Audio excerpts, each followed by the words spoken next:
오늘 이 수요일 저녁에도 하나님께서 주시는 은혜가 가득하기를 소망합니다. 담임 목사님께서 총회 부서 모임 긴급 회의로 오늘 갑자기 서울로 회의를 가시게 되셔서 오늘 급작스럽게 수요 예배 설교를 못 하시게 되셨습니다. 담임 목사님의 안전한 일정이 되도록 또 그곳에서 감당하셔야 할 또 은혜로운 사역들을 위해서 함께 기도해 주시기 바랍니다. 정광 목사님께서 쓰신 감사가 내 인생의 답이다라는 책에 이런 내용이 나옵니다.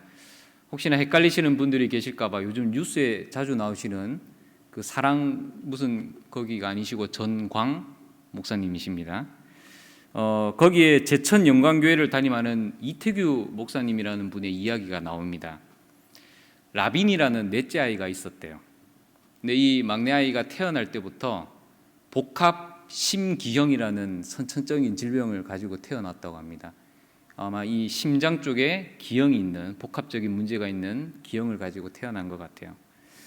그래서 이 질병 때문에 엄마 뱃속에서 태어나자마자 수술을 하게 되었습니다.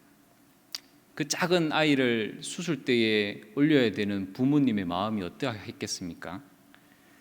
그런데 결국에는 이 아이를 하늘나라로 보내게 되었다라는 거예요. 아슬아슬하게 병마와 싸우던 그 작은 아이를 하나님께서 왜 그렇게 급하게 데려가셨을까? 아마 원망하는 마음이 들었을 겁니다. 소아 중환자실에서 아이가 위급하다라는 소식을 듣고 급하게 도착한 목사님 부부는 이 죽어가는 아이를 품에 안았어요. 그리고 그 아이를 바라보면서 숨죽이며 울었습니다. 지금까지 제대로 엄마 품 안에 한번 안겨보지 못했던 그 아기, 너무나도 작은 그 몸 속에 수술로 인하여서 많은 칼자국과 바늘 자국 투성이인 그 작은 아기, 이 라빈이라는 그 넷째 아이는 그렇게 엄마의 품 속에서 하늘나라로 떠나게 되었습니다. 이 라빈이의 장례를 다 마치고 나서 목사님이 주민센터에 가서 사망 신고를 하는데 이 행정 처리가 정말 냉혹하리만큼 너무 빨리 끝나더라는 거예요. 그렇게 간단한 절차로 이 주민등록 등본상에 라빈이의 이름이 사라지게 된 것을 보면서 이 이태규 목사님이 그동안 참아왔던, 꾹꾹 눌러오고 있었던 그 눈물이 그때 터져나오기 시작하더라는 거예요. 뒤돌아서 이 주민센터 문을 열고 나오는데 하늘에서 빗방울이 떨어지기 시작하더랍니다.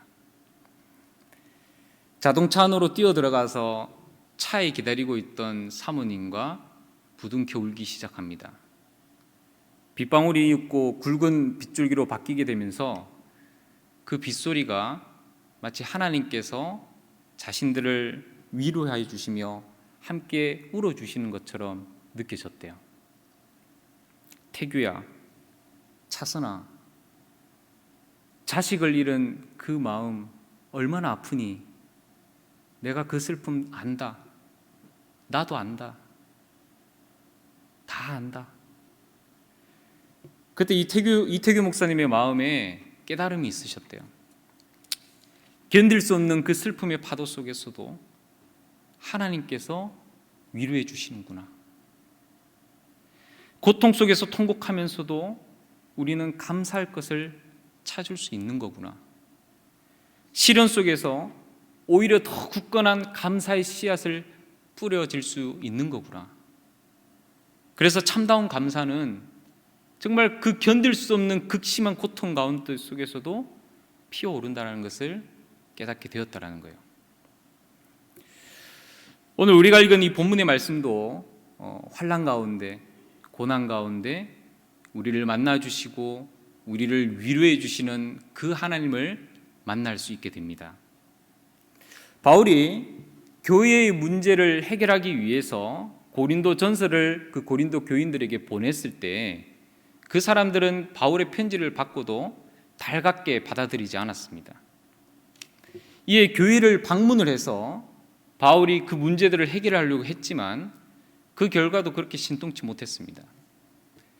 그래서 바울이 에베소로 돌아가서 디도 편에 아주 혹독한 내용의 편지를 보내게 되었는데 감사하게도 그 편지를 받아들이고 나서는 고린도 교회가 회개하고 회복되어지기 시작을 했다라는 거예요.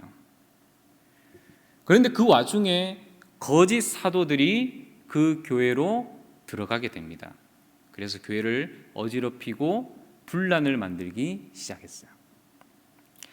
바울은 이전 문제 상황의 해결에 대한 감사의 내용들, 그리고 아직 미처 다 해결되지 못했던 문제에 대한 내용들, 그리고 거짓 사도들에 대한 새로운 문제들에 관한 내용들을 편지에 써서 다시 고린도 교회 사람들에게 보내게 되죠.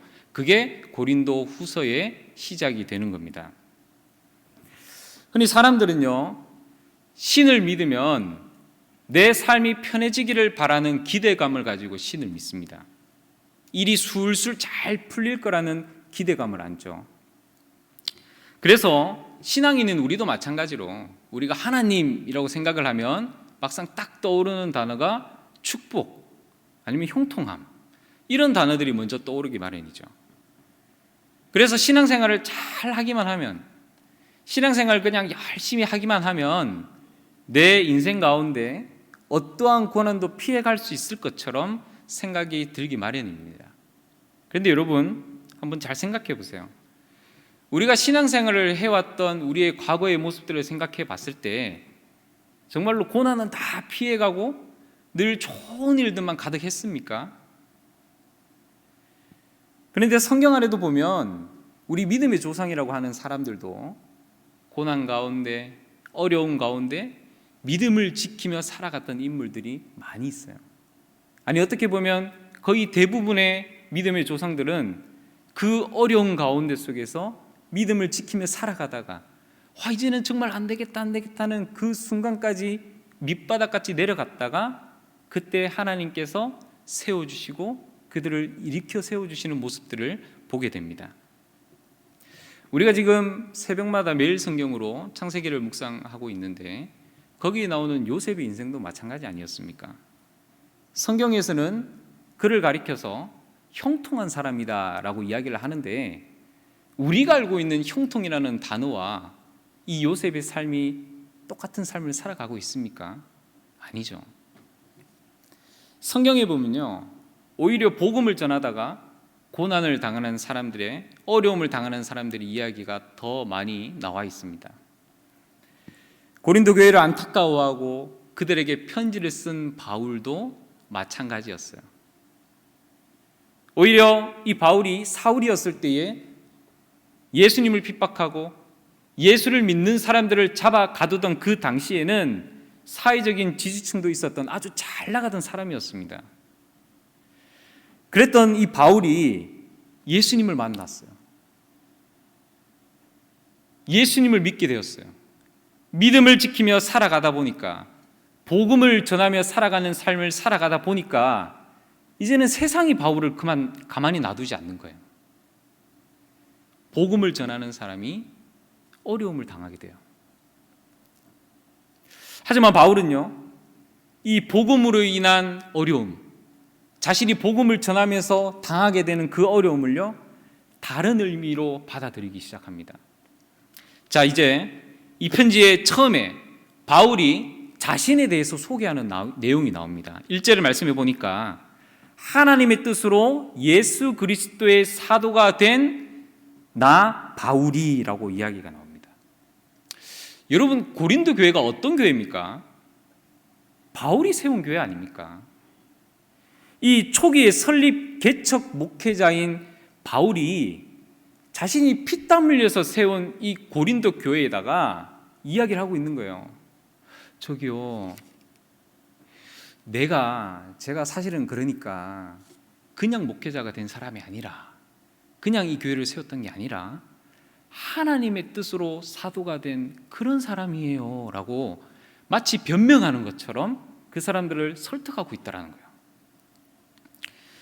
고린도후서 3장 1절에 이렇게 말씀합니다. 우리 같이 한번 고린도후서 3장 1절을 같이 한번 읽어보도록 하겠습니다. 시작.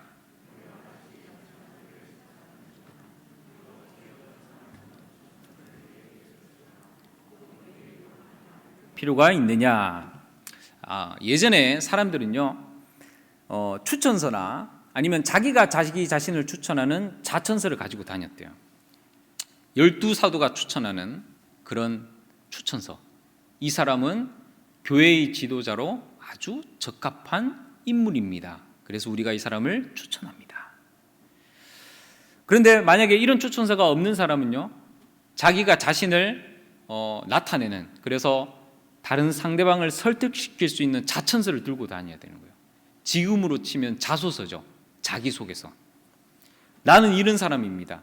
이런 학업을 거쳐왔고 이런 과정을 거쳐와서 이런 자격을 가지고 있습니다. 그래서 저는 교회의 지도자로 적합한 인물입니다 라고 자기를 소개하는 자천서를 가지고 있었어야 된다는 거예요.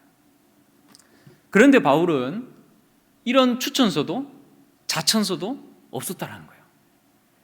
그래서 고린도 교회에 거짓 사도들이 들어가서 이 바울의 사도성을 의심하고 부정하고 그걸 가지고 공격을 하기 시작했다는 거죠.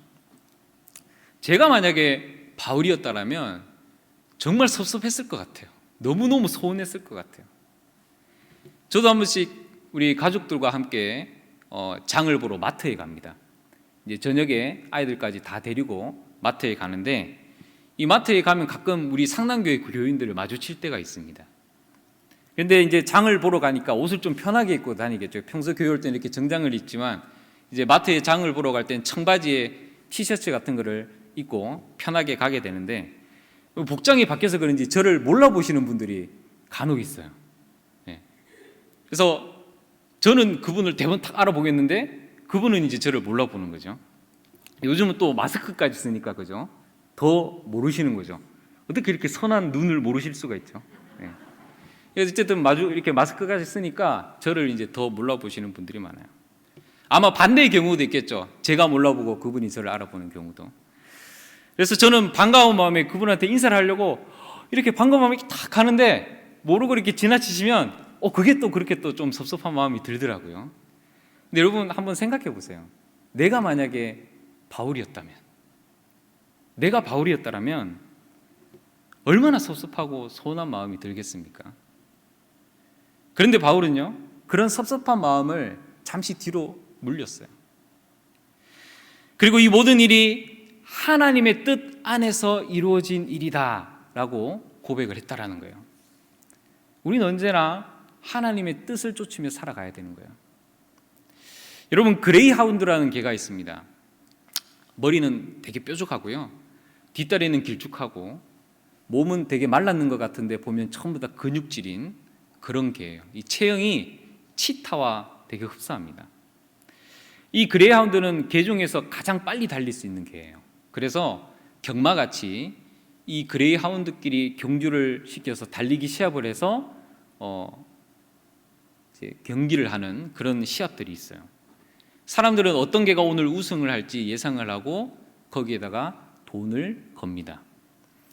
이 달리기 시합을 하는 개 앞에 회색 털뭉치가 있는데 이 회색 털뭉치를 트랙에 따라 도는 기계에다가 달아요. 그래서 경주를 하는 이 그레이하운드 개가 이 돌고 있는 회색 털뭉치를 보면서 따라가게 만들어요. 그래서 그걸 막 쫓아가면서 개들이 더 빨리 뛰어가면서 게임을 한다는 거예요. 개들이 이 달려가고 있는 회색 털뭉치를 뭐라고 생각하면서 따라가겠습니까? 토끼라고 생각하는 거예요. 회색 토끼. 내가 사냥해서 잡아야 할 회색 토끼라고 생각을 하고 이 회색 털뭉치를 막 쫓아가는 거예요. 그 경주견들이 따라가고 있는 회색 털뭉치는요, 진짜 토끼가 아니잖아요. 진짜 토끼인 것처럼 보이는 회색 털뭉치, 그 회색 털뭉치인 무언가를 따라가지만 그거는 가짜라는 거예요. 여러분, 우리는 무엇을 쫓으며 살아가고 있습니까? 진짜 토끼인 줄 알고 따라가요. 열심히 따라가는데 그게 진짜 토끼가 아니었다라는 거예요. 트랙을 따라 무한 반복해서 돌고 있는 기계이고 가짜라는 거예요. 어떻게 보면 우리 인생이 이 토끼를 잡기 위해서 쫓아가는 것과 비슷하다라는 생각이 듭니다. 부와 명예와 아름다운 저택과 삐까뻔쩍하고 광나는 멋진 삶, 누구나 봐도 부러워할 만한 그런 인생, 그런 꿈꾸는 삶일 수도 있지만 사실은 그런 모습들이 우리가 추구해야 할 인생은 아니라는 거죠. 만약에 경주견들이 그 모조 토끼를 진짜로 잡았다고 해도 그게 자기가 정말로 원했던 진짜 토끼는 아니잖아요. 아무리 물고 뜯고 흔들어 봐도 그냥 기계예요. 가짜예요. 잡았지만 그 개들은 당황할 수밖에 없는 거죠. 실제로 이 모든 것들을 잃은 사람, 정말로 토끼를 잡았는 사람이 있다라고 하더라도 그 다음에 뭘 해야 할지를 모르는 거예요. 그 다음에 어떤 삶을 살아야 될지를 모르는 거죠. 그래서 한눈을 팔기도 하고 옆길로 새기도 하고 방황하기 시작하는 거예요. 우리가 쫓아야 되는 거는요, 회색 털뭉치가 아닙니다. 우리는 하나님의 뜻으로 말미암아 우리가 쫓아 살아야 하는 것은 하나님의 뜻을 쫓아 살아가야 된다는 거죠. 바울이 사도가 된 것은 사람의 추천에 의해서가 아니라, 아니면 나 스스로를 높이면서 하나님, 저는 이런 사람이에요, 저는 하나님께 구원받아 마땅한 그런 사람입니다 라고 스스로를 추천했던 것이 아니라 하나님의 뜻에 의해서 사도가 되었다라고 했어요. 사도 바울이 이 베드로나 사도 요한이 써준 추천서에 의해서 만약에 사도가 되었거나 교회의 지도자가 되었다면 바울은 평생 누구 눈치 보면서 사역을 했겠습니까? 아마 자신을 추천해준 추천인의 눈치를 보며 평생을 살았을지 모릅니다. 여러분, 우리 청년들 생각하면 참 안타까운 마음이 들죠. 고3 수험생 생활 참 다 견디고 대학생 되니까 끝날 줄 알았더니 이전보다 훨씬 힘든 취업 경쟁이 그들을 기다리고 있습니다. 그래서 취업할 때 조금이라도 더 도움이 되고자 교수님들한테 추천서 한 장 받기 위해서 그렇게 애를 쓰고 노력합니다. 물론 교수님들이 아무에게나 추천서 써주지 않죠. 공부 열심히 해서 성적도 좋아야 되죠. 성실해야 되죠. 성품도 좋아야 되죠. 또 친구들끼리 교우 관계도 좋아야 되죠. 원만해야 되죠. 여러 가지를 종합해서 봅니다. 그리고 그 중에서도 스승님에게 조금 더 잘하는, 그래서 예쁜 제자들을 골라서 추천서를 써주지 않습니까? 이런 추천서 한 장 받기 위해서 추천인의 비위를 맞춰야 돼요. 추천인에게 다 맞춰줘야 그 추천서 한 장 쓸 수 있는 거예요. 바울이 사람의 추천으로 만약에 사도가 되었다면 그의 사역에 한계가 있을 수밖에 없었습니다. 그런데 바울은 사람의 추천으로 사도가 된 것이 아니라 하나님의 뜻으로 사도가 되었다라고 했습니다. 바울은 이제 하나님의 뜻에만 자신의 삶의 중심을 맞추며 살아갈 수 있게 된 거였어요. 사랑하는 여러분, 우리 자신을 한번 둘러보십시오. 어떤 신실한 그리스도인이 하나님께 나에 대한 추천서를 써서 나를 추천해주는 추천서를 썼기 때문에 하나님께서 우리를 불러주셨습니까? 아니에요. 하나님, 저 이런 사람이에요. 하나님, 저 구원받아도 될 만한 사람이잖아요. 스스로 자천서 써서 하나님께 예수 그리스도의 보혈 앞에, 하나님 앞에 불려오셨습니까? 아니죠. 그 어떤 추천서나 자천서 없이 나처럼 부족한 사람을 하나님께서 구원해 주신 것은 전적인 하나님의 은혜입니다. 전적인 하나님의 뜻으로 하나님께서 나를 불러주셨다는 거예요. 이 사실을 우리가 잊지 말아야 바울처럼 우리의 삶의 중심을 하나님 앞에 두고 하나님의 뜻 가운데 살아갈 수 있게 되는 겁니다. 이런 섭섭함을 뒤로하고 바울은요, 고린도 교회 사람들에게 하나님의 은혜와 평강을 기원했습니다. 2절 말씀을 우리 같이 한번 읽어보도록 하겠습니다. 2절입니다. 시작.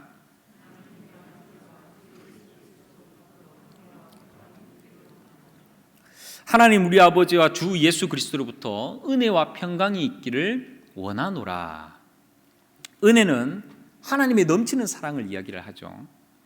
이것은 예수 그리스도 안에서 택함을 받은 사람만이 누릴 수 있는, 값없이 누릴 수 있는 특권이에요. 우리가 받을 자격이나 공로가 없지만 그리스도를 통해서 누릴 수 있게 되는 거죠. 평강도 마찬가지입니다. 평강도 그리스도에 의해서 하나님과 화목하게 된 자들만이 누릴 수 있는 특권이잖아요. 은혜와 평강은요, 성부 하나님과 주 예수 그리스도만이 줄 수 있는 겁니다. 그래서 그리스도의 몸인 교회가 이 세상과 구별되게 누릴 수 있는 특권이 바로 은혜와 평강이라는 거예요. 그리스도를 통해서 하나님이 날마다 값없이 베풀어 주시는 은혜와 평강을 누리시는 여러분들이 되시기를 소망합니다. 이 은혜와 평강이 있기를 원하노라라는 이 말은요, 사실은 바울 서신에서 자주 볼 수 있는 표현이에요.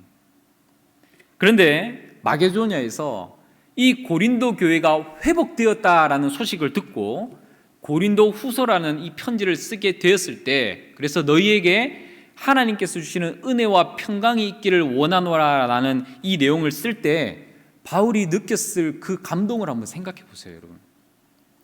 고린도 교회가 정말 분란 가운데 다 흩어지고 서로 싸우고 손가락질하고 비난하고 그랬던 자들이 잃어버렸던 그 은혜를, 하나님의 은혜를 지금 회복해 가요. 진짜로 회복했어요. 그래서 너희들에게 은혜와 평강이 있기를 원하노라 라고 했던 이 바울의 이 말은요, 그냥 흘려버리는 빈말이 아니었습니다. 정말 진심을 다해서 그들을 축복하는 말이었어요. 그런데 생각해보면 우리도 이런 인사 많이 하잖아요. 축복합니다, 사랑합니다, 주님의 이름으로 환영합니다, 은혜가 있기를, 하나님께서 주시는 평강이 있기를 원합니다. 우리 서로 이런 인사 많이 하잖아요. 그런데 우리가 하는 이런 말들, 축복의 말들, 우리도 똑같이 우리 사랑하는 형제들을 향해서 은혜와 평강이 있기를 원합니다 라고 축복할 수도 있고 정말로 지금 축복을 하고 있는데, 왜 상대에게 하나님의 은혜와 평강이 솟아나지 않는 걸까? 우리가 하는 거는 그냥 말뿐인, 글뿐인 축복이기 때문에 그래요. 그런데 사도 바울은 고린도 교회를 위해서 자신을 헌신했거든요. 2번이나 찾아갔습니다. 고린도 후서는 벌써 그들을 위해서 보내는 4번째 편지입니다. 또다시 그들을 위해서 또 찾아가게 됐습니다. 우리가 만약에 누군가에게 은혜와 평강이 임하기를 원한다면 그 사람에 대한 나의 헌신의 자세를 지켜야 돼요. 그때 하나님께서 나를 통로로 삼으셔서 그 사람에게 하나님의 은혜와 평강을 쏟아 부어 주시기 시작하는 거예요. 만약에 교회에 어려움이 있어요. 우리 교회에 하나님의 은혜와 평강이 있으면 좋겠어요. 그러면 어떻게 해야 되냐? 내가 먼저 교회를 위해서 헌신을 해야 되는 거예요. 그리고 주의 은혜와 평강이 있기를 기원하면서 기도해야 되는 거겠죠. 그런데 그렇게는 하지 않고 어떻게 교회가 그럴 수 있냐고, 어떻게 권사라는 사람이 그럴 수 있냐고, 어떻게 집사라는 양반이 그럴 수 있냐고 막 이러쿵저러쿵 이야기를 하죠. 아무리 그런 말을 한다고 한들 그런 사람의 모습이 다른 사람들에게 은혜를 끼칠 수 있겠냐라는 거죠. 아무리 그렇게 이야기를 한들 교회 안에 은혜와 평강이 가득할 수 있겠냐라는 거죠. 나에게 그런 어려움이 만약에 있다면 내가 먼저 헌신해야 돼요. 내가 교회를 위해서 먼저 헌신하고 하나님께서 주실 은혜와 평강을 사모하면서 기도해야 됩니다. 내가 헌신하고 눈물로 기도하면 주님의 평강이 임할 줄 믿습니다. 할렐루야. 바울은요, 이 고린도 전서를 쓰고 난 이후에 많은 어려움을 겪었습니다. 바울이 복음을 전하면서 겪었던 일들을 이 고린도 후서에 다 기록이 되어져 있습니다. 바울이 비록 복음을 전하면서 수많은 핍박과 어려움을 다 당하고 경험을 했지만, 고난을 겪었지만 이 바울은 절망하거나 낙심하지 않았습니다. 오히려 하나님께 찬양과 영광을 올려드렸다라고 했어요. 3절을 우리 같이 한번 읽어보겠습니다. 찬송하리로다. 그는 우리 주 예수 그리스도의 하나님이시요 자비의 아버지시요 모든 위로의 하나님이시며 찬송하리로다. 그리고 찬송해야 되는 이유가 나오죠. 우리 주 예수 그리스도의 하나님이다. 여러분, 찬송한다라는 것은 사람에게 찬송한다라고 할 수 있겠습니까? 아니죠. 찬송 받으실 수 있는 분은 오직 여호와 하나님 한 분뿐이십니다. 그런데 지금까지 찬송한 것은 유대인을 위한 하나님께 찬송을 했다라는 거예요. 그런데 지금 바울이 누구에게 찬송하냐 하냐면 우리 주 예수 그리스도의 하나님께 찬송한다라고 했어요. 우리 주 예수 그리스도가 누굽니까? 유대인만을 위해서가 아니라 온 천하 만민, 세상의 모든 사람을 위해서 이 땅 가운데 가장 낮고 천한 모습으로 이 땅에 오신 하나님이시잖아요. 예수님은 국적이나 연령이나 성별이나 신분 그런 거를 따지지 않으시는 분이시잖아요. 유대인만을 위함이 아니라 모든 사람들을 위한 그 하나님을 찬양한다라고 했어요. 또 바울은 하나님을 찬양하는 이유에 대해서 하나님은 자비의 아버지시고 모든 위로의 하나님이시기 때문이다 라고 했어요. 여기서 모든이라는 뜻은 완전하고 풍족하다, 넉넉하다라는 그런 뜻을 가지고 있어요. 그러니까 하나님께서 주시는 위로가 어떤 위로라는 거예요? 풍족하고 넉넉하고 완전한 위로를 하나님께서 주신다라는 뜻이 되는 거예요. 여러분, 어떤 아이가 안경을 새로 샀어요. 그런데 이 안경을 쓰고 축구를 하다가 공에 맞아서 안경이 부서져 버렸어요. 안경이 부서지는 게 어떻게 했습니까? 속도 상하고 앞도 안 보이겠죠. 이렇게 엉엉 울고 있는 이 아이에게 가갖고 등을 탁탁 토닥이면서 괜찮아, 괜찮아, 안경 없어도 잘 보일 거야, 이렇게 한다면 그게 그 아이에게 위로가 되겠습니까? 내가 아무리 위로해줘도 엉엉 울고 있는 이 아이에게 울음을 그치지 않으니까 그래, 아저씨가 안경 선물해 줄게 하면서 볼펜으로 얼굴에다가 안경을 하나 딱 그려준다면 그게 그 아이에게 위로가 되겠냐라는 거죠. 사람이 해줄 수 있는 위로는 한계가 있어요.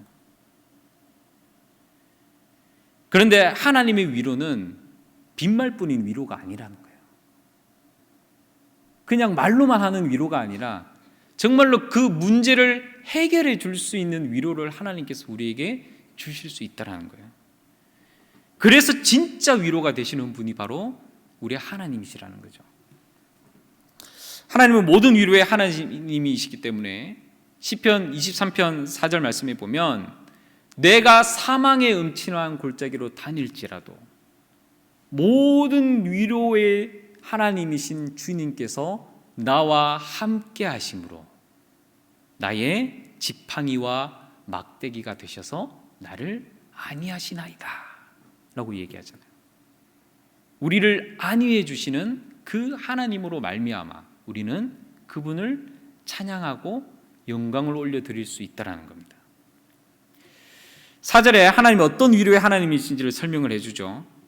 우리의 모든 환난 중에서 우리를 위로하시는 하나님이시다라고 했어요.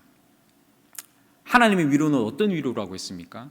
완전한 위로, 풍족한 위로, 넉넉한 하나님의 위로, 즉 우리가 겪을 수 있는 모든 환난 가운데 속에서도 하나님은 완전하고 넉넉한 위로를 통하여서 우리를 위로해 주신다라고 말씀합니다. 우리가 겪는 환난은 어떤 것을 의미합니까? 위에서부터 짓눌러 버리는 그런 환난인 거예요. 우리 힘으로는 도저히 벗어날 수 없는, 이겨낼 수 없는, 자꾸만 빠져들 수밖에 없는 그런 환난 가운데 속에서 하나님은 우리를 구해 주시고 위로해 주신다라고 말씀하셨어요. 자, 그러면 이제 이런 생각이 들 수 있겠죠. 아니, 하나님께서는 그 어떤 환난 가운데 속에서도 우리를 넉넉하게 위로해 주시고 구원해 주시고 건져내 주실 수 있는 그런 분이신데, 우리를 위로해 주시는 사랑이 넘치시는 분이신데 애시당초 그런 환난을 아예 안 겪게 해주시면 얼마나 좋을까. 그런데 사람 약 올리는 것도 아니고 그냥 병 주고 약 주고 하나님 왜 그러실까라는 의문이 들 수도 있습니다. 그런데 여러분, 우리가 살아가면서 내 뜻대로 뭐든지 다 된다면 내가 하나님 의지하면서 살아갈 자신 있으십니까? 내 삶이 그냥 평안하기만 한다면, 그냥 내 삶이 뭘 해도 잘 되고 그냥 안일한 그런 삶을 살아간다면 우리는 자기 중심적인 삶에서 절대로 못 벗어납니다.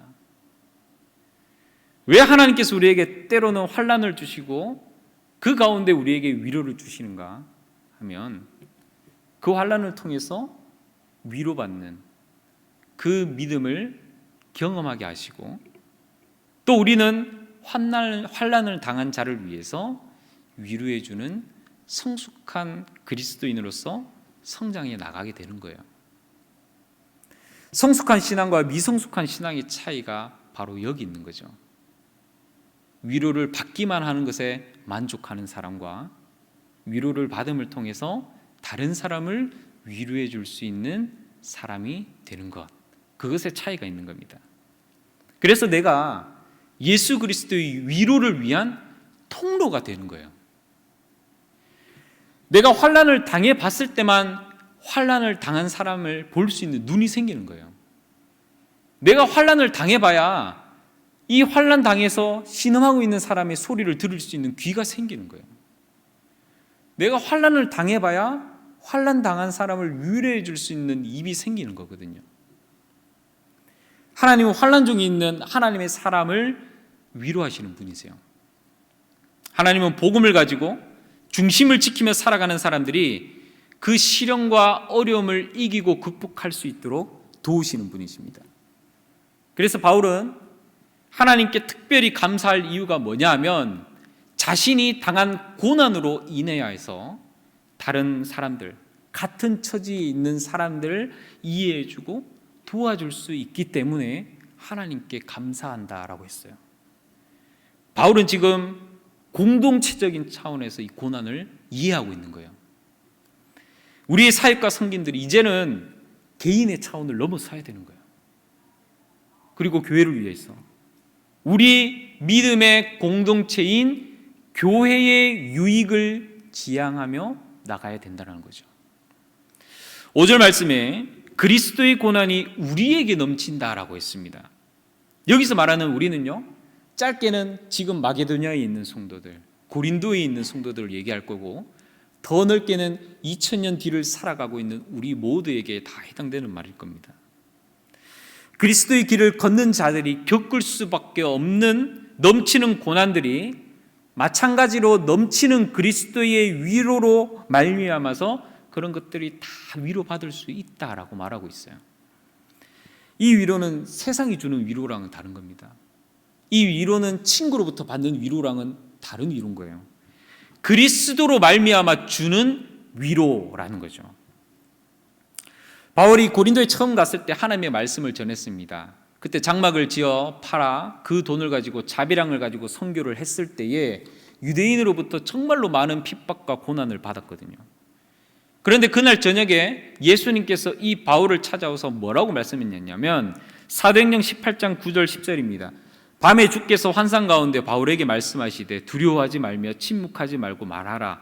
내가 너와 함께 있으며 어떤 사람도 너를 대적하여 해롭게 할 자가 없을 것이니 이는 이 성중에 내 백성이 많음이라 하시더라. 아멘. 이 사도 바울은 예수 그리스도 때문에 이 고린도에서 당하지 않아도 될 고난을 당하고 있었습니다. 그런데 고난받은 그날 밤에 예수님께서 바울을 찾아와서 이렇게 말씀하시면서 위로를 하시는 거예요. 바울아, 고생이 정말 많다. 네가 지금 안 당해도 될 고난 받는다고 고생 많다. 그런데 그렇다고 두려워하지 마. 잠잠하지 말고 담대하게 선포해. 내가 여기에 점 찍어둔 내 백성 엄청나게 많아. 힘내! 라고 예수님께서 지금 말씀하고 계시는 거예요. 바울이 만약에 예수님을 전하면서 이런 고난을 당해보지 않았다면 주님께서 주시는 이런 위로 또한 경험해보지 못했을 것이라는 거죠. 그럼 한번 생각해 보세요. 바울이 그런 고난을 당하지 않고 위로를 경험해 보지 않는 거랑 그런 고난을 겪으면서 그런 위로를 경험해 보는 거랑 이 바울에게 다시금 다른 둘 중에 하나를 선택하라고 한다면 아마 바울은 당연히 고난과 위로를 선택하지 않겠습니까?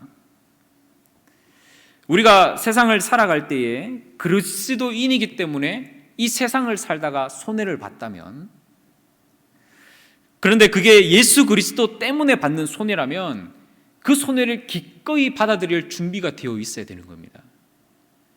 우리 구역자님들 보면요, 우리 구역 친구들 챙긴다고 뭐 이것저것 소소하게 사서 갖다 주는 게 참 많아요. 막 그렇게 막 큰 건 아니지만 뭐 하나씩 챙겨서 이렇게 갖다 주는 거 보면, 근데 그것도 쌓이면 정말 큰 액수가 되겠더라고요. 그분들이 뭔가를 바라고 사서 전해주면서 그분들을 섬기는 거겠습니까? 그분들이라고 셈할 줄을 몰라서 자기 주머니에 손해인 줄 모르고 그런 것들을 사서 그들을 섬기는 거겠습니까? 그래야 모든 하나님의 위로가 있거든요.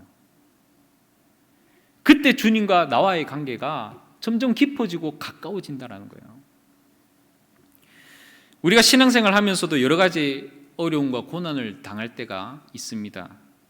예수 그리스도 때문에, 주님께서 원하시는 길을 걷기 때문에 이런 어려움에 직면하게 될 때에는 피하지 않고 그 길을 걸어가야 됩니다. 그러면 그날 밤에 주님께서 찾아오시는 거예요. 주님께서 나를 위로해 주시는 거죠. 또 누군가를 나를 만나게 해주셔서 그 어려움을 이겨낼 수 있게 해주시고, 그래서 우리를 위로하시는 거죠. 내가 다 안다. 내가 다 알아. 내가 너와 함께 있어. 다독이며 우리를 위로해 주시는 거예요. 사람들은 무속인을 찾아가서 화를 피하는 방법들을 물어봅니다.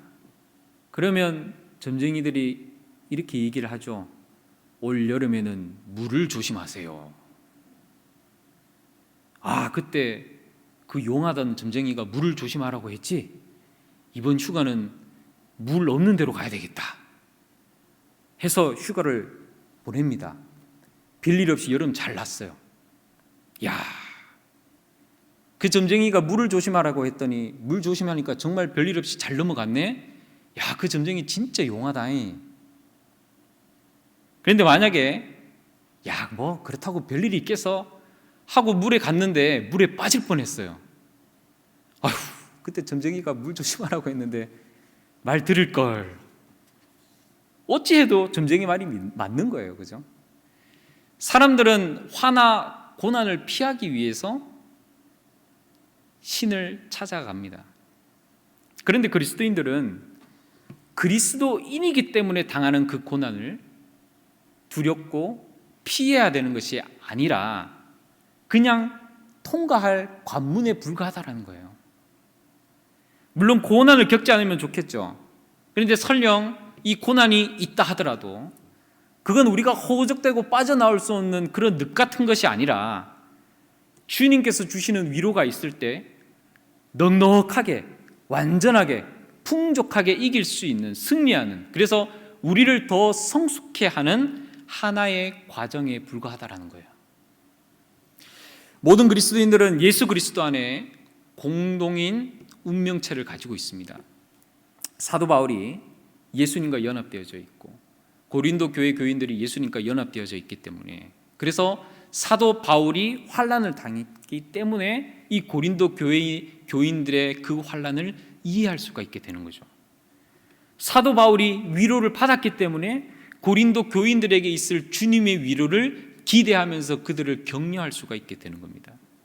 그래서 7절 말씀에 보게 되면 너희가 고난에 참여한 자가 된 것 같이라고 말씀을 하고 있어요. 참여하는 자가 뭐냐라고 하면 코이노니아예요. 친교, 교제입니다.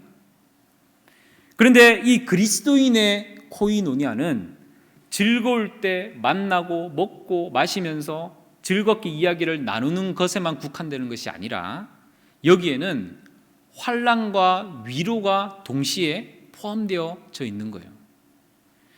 우리 상당교회가 이번 코로나 사태를 맞이해서 노예 안에 우리 미자립 교회에 힘들고 어려운 교회들을 도와주는 그런 일들을 했지 않습니까? 그런 일들이 바로 이런 그리스도인의 코이노니아에 입각한 실천인 거죠. 우리 교회가 재정이 남아 돌아서 그 교회들을 도와주는 게 아닙니다. 우리 교회도 헌금이 많이 줄어서 지금 절약하고 아끼고 줄여야 되는 그런 부분들이 있어요.